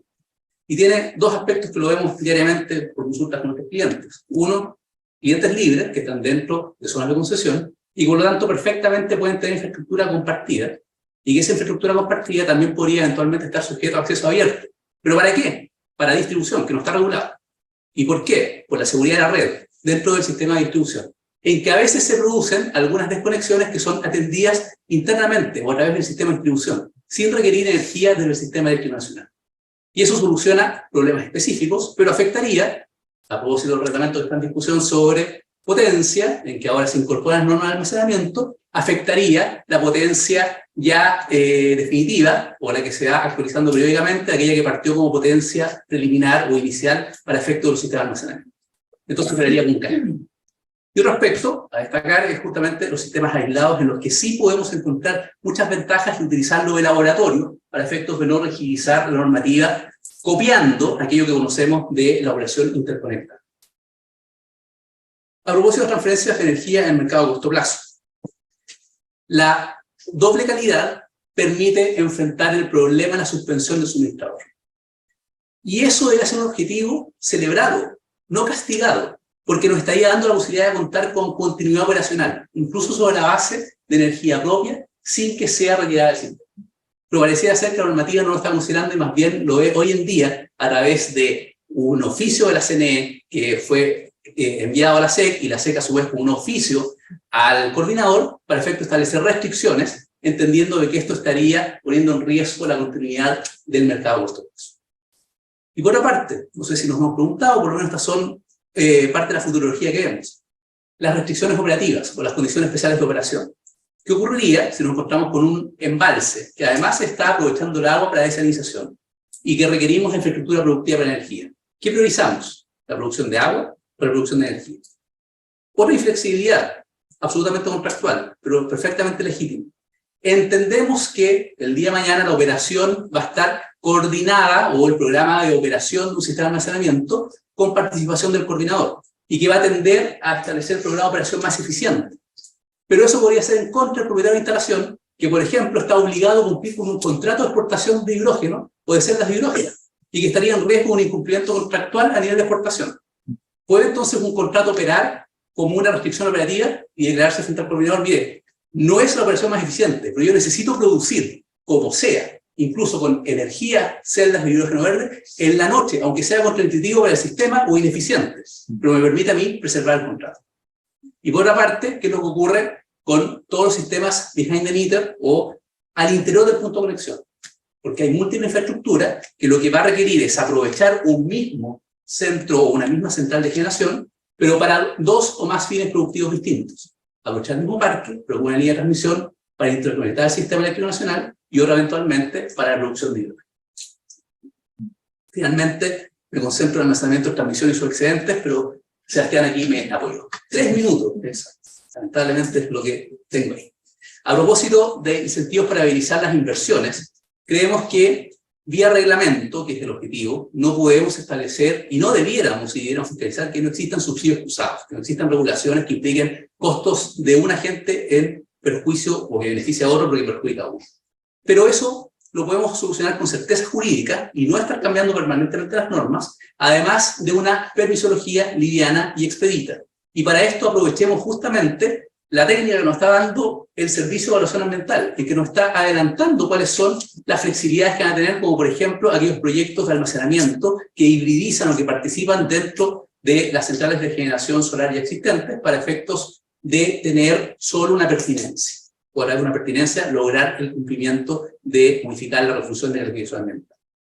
Para Andrea, tarea, por favor, ayúdame con esto. Infraestructura compartida, colaboración público-privada. Se anunció en AP con 6 actores distintos. La pregunta es, bueno, ¿y eso hubo algo parecido a un Open Season? Nos olvidamos ya de la existencia de la resolución del Tribunal de Defensa de Libre Competencia a propósito del proyecto en que se está desarrollando en DS y Colbún para efectos de Hidroaicén. Claro, eliminamos mentalmente Hidroaicén, no nos gusta, pareciera, pero los principios de esa resolución están hasta el día de hoy vigentes. Y otras consideraciones de perspectiva de libre competencia es precisamente cómo viabilizar y fomentar el desarrollo de estas industrias con acuerdos de colaboración, pensando que los efectos van a ser la exportación fuera de Chile, pero sin que ello implique afectar, entre otras cosas, las metas para la descarbonización y para la ley del mercado de cambio climático. Creo que voy terminando. Atribuciones de la SEC, en este punto llamo la atención sobre el proyecto que está en trámite, el de transición energética, especialmente por la modificación del artículo 10 de la ley vigente, porque se establece que ahora serían no solo los reglamentos los que establecerían qué pliegos de normas técnicas se deben dictar, con un reenvío normativo de normas de carácter reglamentario a otras de inferior jerarquía, sino que cualquier tipo de normativa. En el extremo podría ser un pliego técnico normativo que establece que se debe dictar otro pliego normativo. Y esto, quizás lloramos por la herida o algunos casos que tuvimos recientemente, los tribunales de justicia y la Corte Suprema lo ha validado. El artículo 15 de la ley 18.410 de la SEC establece que todas las normas son fiscalizables, así de amplio, y aunque lo digamos incluso el Tribunal Constitucional consideró que eso era posible para efectos sancionados. Entonces, por esta vía, con estos cambios normativos, se blinda por completo el hecho de que estas normas sean fiscalizables. La pregunta que nosotros tenemos es en realidad a la inversa: ¿por qué no buscamos coherencia con estas normas? Nos preocupamos de que el proyecto de transición energética sea consistente con todos los otros cuerpos normativos que existen para facilitar el desarrollo de esta industria. ¿Queremos hidrógeno verde de verdad? ¿Y lo queremos a tiempo? Entonces, para eso necesitamos soft law. Necesitamos realmente cumplir con los objetivos, entre otros, de la ley del cambio climático, para efectos de introducir nuevos instrumentos. Y si ustedes lo han visto, en esa ley hay un capítulo específico respecto a obligaciones o contribuciones a través del financiamiento, en que el Estado de Chile podría establecer guías o líneas, incluso en el presupuesto de la Nación, para efectos de fomentar el almacenamiento. Les pongo, por ejemplo, partida de defensa, que el Ejército o las instituciones de Fuerzas Armadas comiencen a migrar sus infraestructuras a hidrógeno, o en el extremo, hasta tanques, pero por lo menos todos los buses de transporte de las Fuerzas Armadas, y con eso se generaría un ahorro significativo en emisiones de gases de efecto invernadero. Y ya, para terminar, solo veamos esta coherencia normativa y la dificultad que se nos viene, como normas reglamentarias que se deben dictar antes del 21 de noviembre de 2022 están intercaladas respecto a normas legales que, si somos optimistas, como el gobierno lo espera, deberíamos tener una ley más o menos publicada entre enero y marzo del próximo año, pero además, inmediatamente, a los pocos meses, a iniciar el procedimiento del Tribunal de Defensa y de Competencia para efecto de determinar los umbrales respecto de esas participaciones conjuntas, y los acuerdos de asociación entonces podrían estar en jaque. o deberíamos eventualmente ver y esperar esos resultados para que las empresas puedan realmente golpear la puerta de otras y celebrar acuerdos para desarrollar infraestructura compartida? Y frente a eso, eventualmente con otras restricciones o regulaciones por competencia, como el Open CISO. Pero entre medio vamos a tener también que dictar reglamentos para la implementación del proyecto de ley de transición energética. Entonces, ya culminando, nosotros creemos que no necesitamos más regulación, sino que al revés, certeza a través de soft law, podemos simplificar con esa expresión, para efectos de toda la infraestructura que se puede desarrollar de carácter multipropósito, sin que caigamos en que debe estar nominada especialmente para efectos de su regulación. Además, para que el hidrógeno verde prospere y sea verde para las fuentes que nos van a comprar, según lo ha determinado la Unión Europea, necesitamos justamente que esté fuera del sistema eléctrico nacional. Entonces, no pongamos al coordinador a coordinar instalaciones que están fuera del sistema eléctrico nacional. Y entre otras cosas, la adecuación de los reglamentos también implica que pongamos un orden, porque si no se nos va a desordenar jerárquicamente, y vamos a estar toda nuestra sala, el próximo año, en las jornadas que vienen, confundidos con la regulación que va a ir en paralelo desarrollándose, y probablemente generando más dudas y esperando nuevos cambios normativos para efectos de aclarar y darle certeza a los inversionistas. Y por último, también en este punto quiero destacar que si vamos a reglamentar, y nuevamente no se pueden establecer obligaciones que vayan en contra de las normas constitucionales, entonces preocupémonos especialmente que aunque el horizonte sea el cambio climático, no se establezcan regulaciones con efecto retroactivo y que impliquen deshacer inversiones que se han desarrollado a lo largo del tiempo. Solo para terminar, y aprovechando que ya a esta altura soy más antiguo que ustedes, algunos me reconocerán, la ley del kiwi, esa es la ley chilena. En los 80, todos los productores agrícolas nacionales comenzaron a instalar kiwi. ¿Qué ocurrió? Se canibalizó y terminó siendo una infraestructura absolutamente ineficiente. Si hacemos un recuento histórico y comenzamos a importar gas, migramos completamente al gas. Dijimos no más hidroelectricidad. Después se nos cerró la llave del gas, entonces el Estado de Chile promovió centrales carboneras. Esa es la realidad. No han cumplido la vida útil, el Estado de Chile ahora promueve energías renovables. El Estado de Chile, de eólica a energía solar, y hoy día la energía solar canibaliza al mercado. Y hoy día todos vamos corriendo de nuevo, como plantando kiwi, almacenando. Nos seguimos canibalizando. Entonces, veamos el mercado, eventualmente no regulemos una profundidad que no va a ser aplicable porque el mercado finalmente es el que se impone. Muchas gracias. Gracias, Eduardo. Antonio, bueno, aquí terminamos, pero vamos a hacer una ronda de preguntas para el que quiera realizar alguna pregunta a los panelistas actuales y del resto del panel. ¿Alguien? ¿Sí?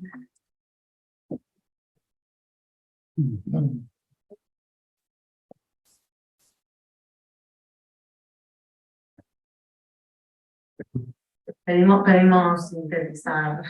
Sí. Bueno, antes que todo, gracias a todos por las presentaciones. Tengo una consulta relacionada al tema de almacenamiento, y ya que se ha nombrado de forma muy reiterada el principio de operación segura y eficiente,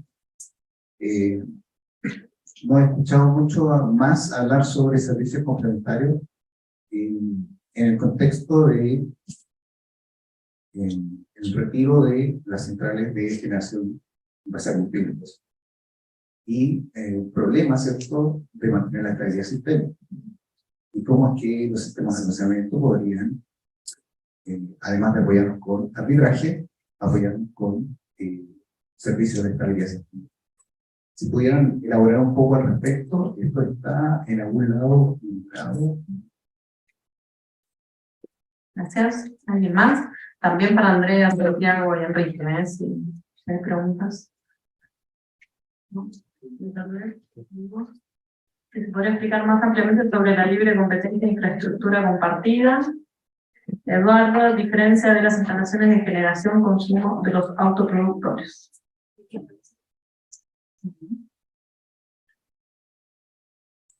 ¿No debería haberse utilizado ese otro concepto con ajustes? ¿Le puedes preguntar cuál otro concepto? Sí. A Cristian Araya, si nos estás escuchando, por favor. Bueno, ¿alguna pregunta más aquí? Ahí tenemos a Alejandro. Una pregunta por comentario. Una pregunta, ¿se escucha bien? Se escucha bien. Ah, muy bien. Y comentario, quizás para don Eduardo. Ha evolucionado la legislación, también hemos evolucionado nosotros todos. Bien. Porque el tema de la reglamentitis de la Ley General de Servicio Eléctrico es antiguo. Y hoy día nos estamos quejando, digamos, ¿no? Pero durante mucho tiempo fue muy promovida esa reglamentitis. Yo, francamente, no conozco ninguna otra ley que tenga tal envío y reenvío hacia los reglamentos. Siempre he dudado de la legitimidad democrática, pero eso parece como una opinión ciudadana de ciencia política, pero de legitimidad jurídica también, que el legislador reniegue de su rol de regular y se lo entrega al presidente de la República puramente. Entonces se quebranta el dominio legal, porque es el legislador el que debe regular, y ese es el mandato del pueblo en una democracia. Entonces el tema es bien profundo y ocurre mucho en todas estas regulaciones especiales. Hay demasiado reenvío a los reglamentos y eso en algún momento va a cobrar la factura. Como hoy día veo a don Eduardo quejándose de los reglamentos. Pero durante muchos años hubo una tremenda promoción de los reglamentos de las leyes eléctricas. Entonces yo diría que es un tema a estudiar, porque nos estamos dando cuenta de algo en lo cual tendríamos que evolucionar, ¿no? O ver qué solucionar. O se está apelando al software, entonces significa que todo va a quedar entregado, ni siquiera el reglamento. Eso significa entregárselo a la autoridad administrativa. La autoridad administrativa no tiene capacidad normativa. Pueden dictar actos jurídicos, actos administrativos, pero ahí también surge otro conflicto. Bueno, creo que Andrea antes decía que hay que llamar al derecho administrativo que no me preocupa. ¿Qué más?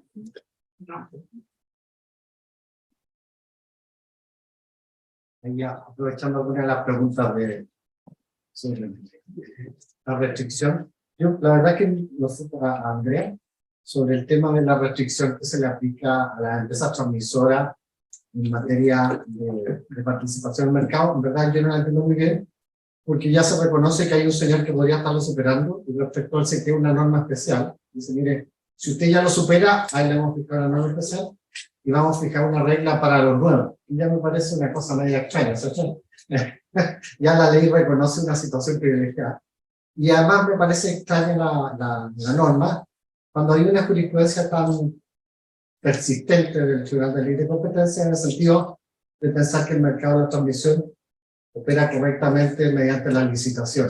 Entonces lo ha dicho varias veces, entonces por ese sentido no entendía muy bien la ley, si ella tenía alguna opinión de eso.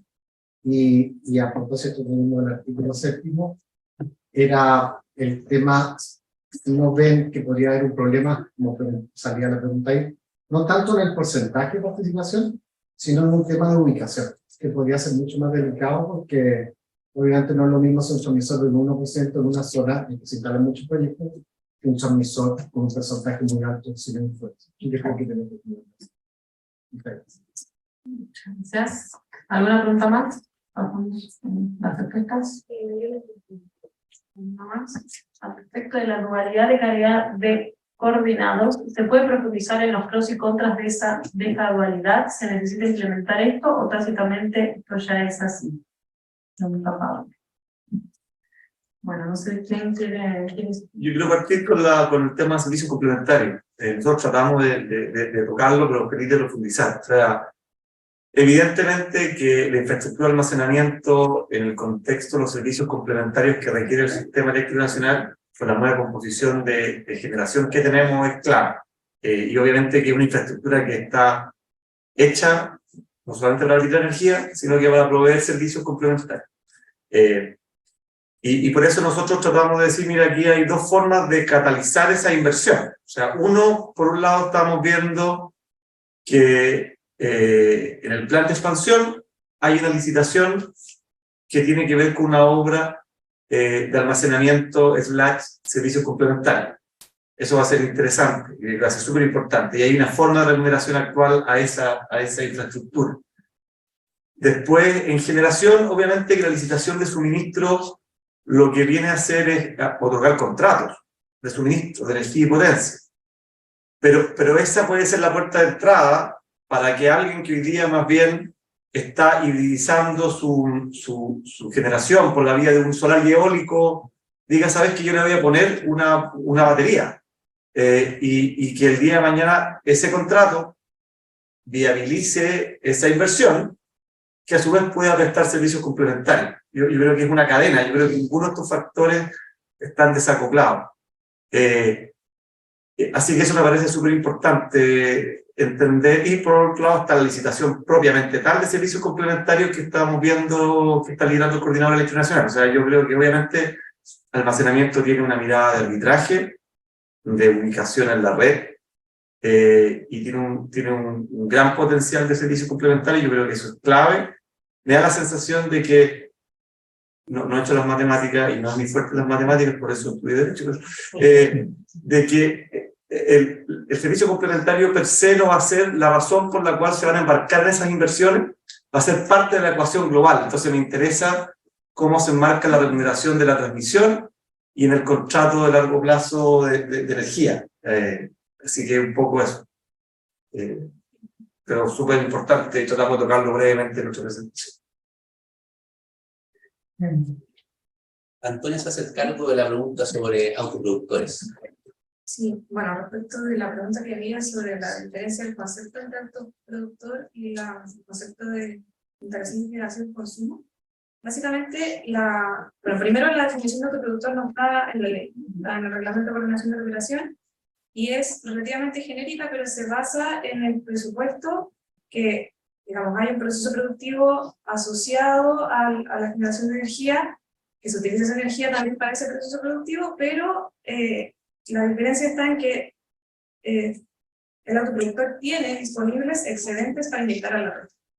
En el caso de la definición legal del sistema de generación-consumo, la diferencia está en que está escrito de tal forma que puede ser alternativamente que solo retire, por ejemplo, de la red, que solo inyecte o que haga ambas cosas. Entonces, en ese sentido es más limitado el concepto de autoproductor, y ahí también hay una necesidad de tener un poco más de armonía entre las normas reglamentarias, porque la bajada que va a tener que tener la ley 20.505 a nivel reglamentario, en el fondo va a tener que solucionar algunos problemas o poner las fronteras entre cada concepto, porque, digamos, teniendo esta definición a nivel legal y esta otra definición a nivel reglamentario, efectivamente hay cosas que van a quedar entre ambas, y no va a estar claro qué regulación va a aplicar a cuál, y eso es uno de los desafíos en el fondo que nosotros vemos que tiene esta bajada regulatoria de la ley 20.505, que no hemos visto, por lo menos hasta ahora, que haya mucho avance en esa bajada regulatoria. Obviamente están las prioridades en otros temas más urgentes, pero sí debería ser parte de la discusión, porque también hay otras pequeñas definiciones de otros tipos de instalaciones que tampoco está tan claro cómo conviven con esto, como los autogeneradores, si por ejemplo se puede ser a la vez un autoproductor y por ejemplo un PNGB. Todas esas cosas tienen o nosotros vemos que hay una necesidad de tener un poquito más de armonía entre las normas reglamentarias. Sobre todo es una oportunidad la ley 20.505 para hacer esa bajada un poco más ordenada. Eso. Yo voy a responder la pregunta y emplazamiento de don Alejandro. Esto tiene una historia. En la ley Corta 1, y Enrique Sepúlveda, el fiscal de la época, así que no era mi responsabilidad, yo solo cumplía órdenes. A falta de tiempo, porque ya llevamos 2 años discutiendo, entonces hubo varias normas que quedaron entregadas al reglamento, y hubo un reenvío al reglamento. Comparto plenamente lo de la legitimidad democrática de la ley, pero también el reglamento, en la Constitución chilena, es parte de aquello que el presidente de la República tiene como atribución constitucional. Entonces, nosotros entendemos que esa es la colaboración de los reglamentos del presidente de la República. Solemos decir que es el reglamento dictó el ministerio. La verdad es que no. Es el presidente de la República, la primera magistratura, la que se hace responsable respecto de la reglamentación de la ley. Y quizás no se me entendió el punto por ir contra el cronómetro. El soft law al que yo me refiero es para efectos de guías que permitan facilitar el desarrollo de proyectos, para que sirvan de ilustración sobre cómo ingresar a un sistema, por ejemplo, frente al Servicio de Evaluación Ambiental o frente al mismo coordinador en aquellas instalaciones que están sujetas a la coordinación. Pero lo que intentaba explicar la lámina en que invocamos a la SEC es que justamente no deben haber normas que se generen con estos reenvíos de norma técnica o de pliego técnico de uno a otro, que después sean objeto de fiscalización y sanción. Eso nos parece un exceso. Ahora, lo que ha ocurrido es que la jurisprudencia los ha validado.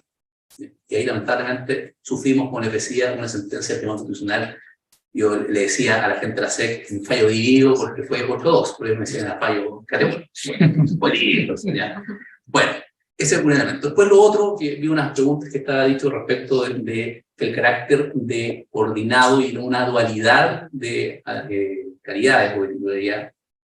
Probablemente el reglamento de organización de la operación, que es donde está regulado, lo que está tratando de evitar es que un cliente pueda hacer retiros para su propia autoabastecimiento y evitar entonces contratar como generador, para resguardar el mercado de los contratos. Y eso se entiende, pero con la regulación que tenemos al día de hoy y mirando con el espejo retrovisor, pero no mirando hacia el futuro, no asumiendo los desafíos que hoy en día tiene y las bondades que tiene, autoabastecerse y tener la dualidad de poder generar sistemas propios para cumplir con sus propios consumos, descongestionando la red, permitiendo entonces el flujo de energía sin congestiones, con mayor posibilidad de inyección de energía renovable en las horas en que se está produciendo energía por el mismo cliente y sin que requiera un contrato, o, cuestión que no autoriza la SEC, a tener un contrato con una parte relacionada para efectos de retirar e inyectar en el mismo punto. Entonces hay muchas soluciones creativas que se pueden lograr y que hoy en día, más bien la respuesta frente a este tipo de soluciones, el coordinador dice no, la CNE dice no, la SEC no, y te sanciona, entonces mejor ni preguntarle, y el Ministerio tampoco apoya. Me alegra ahí que Diego se esté riendo, porque él apoyó ese recurso de la SEC, pero sabe perfectamente. Bueno, y por último, me encantaría responder, pero la pregunta sobre integración vertical creo que es para Andrea. Y hay varias preguntas en esa línea, así que, Andrea, tu turno. Antes de pasarle el micrófono a Andrea, Pero no sea egoísta. no es ni siquiera réplica, sino que un argumento para todos mis colegas aquí presentes, en cuanto al reglamento. Tú tienes razón que está plenamente autorizado por la Constitución que el presidente de la República ejerza la potestad reglamentaria de ejecución. O sea, ejecutar una ley previa. Por lo tanto, la innovación regulatoria la hace la ley. Y el reglamento la secunda. Es subsidiaria a la ley. No puede crear nuevos mandatos regulatorios. Pero es muy distinto cuando la ley le delega al reglamento la potestad de regular una materia de ley. Como yo leo en esto, que no lo he leído, y hay muchos casos en la ley eléctrica, en que en el proyecto de transición energética se le delega al reglamento la metodología. Entonces, eso es lo que me parece que es ilegítimo. Y ese es un argumento regulatorio, ese es el punto. De acuerdo. Estamos en la misma línea. Claro. Andrea, ¿quiere venir aquí? Hicieron un par.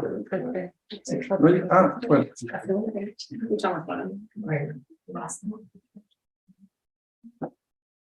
Gracias. Bueno, le agradezco la pregunta a Diego Perales, porque efectivamente yo también tengo una visión crítica del actual artículo 7, en términos de la falta de reciprocidad que existe, pero también creo que hay que ser benevolente con el legislador y tener esta mirada retrospectiva, dado el origen de la disposición, pensando en los años 80, en el desarme de este monopolio estatal que estaba integrado verticalmente en los tres segmentos. Entonces, pensando quizás con esa mirada, uno puede decir, bueno, quizás tenía lógica en aquel entonces. Coincido contigo en que efectivamente en la actualidad puede dar unas ventajas a algunos y unas desventajas a otros, dado que no existe esa reciprocidad en la prohibición y en los límites. Ahora, dicho eso, y vinculándolo con una de las preguntas que estaba en el chat, me parece que el tema de la integración vertical, al menos respecto del mercado eléctrico, siempre tenemos que verla como una limitación que actualmente está establecida en la Ley General de Servicios Eléctricos y que aparentemente, si es que prospera la tramitación del proyecto de transición energética que también contiene esta modificación, va a seguir estando en la ley, viéndolo como una limitación ex ante al desarrollo en ciertas proporciones establecidas por el TDLC en unos umbrales que todavía no sabemos bien cómo se van a definir, para el desarrollo de esa actividad.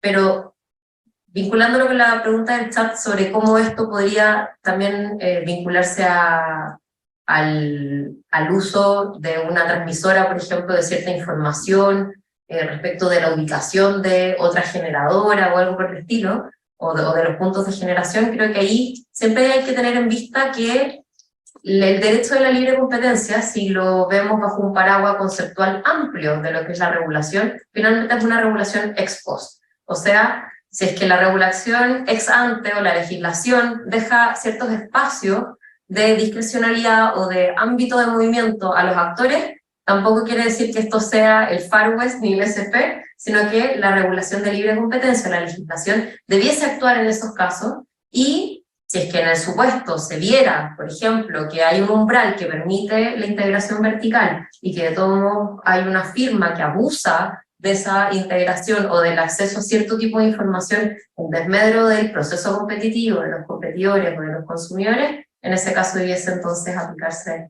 por defecto la legislación de libre competencia, que se aplica también en la actualidad. Eso.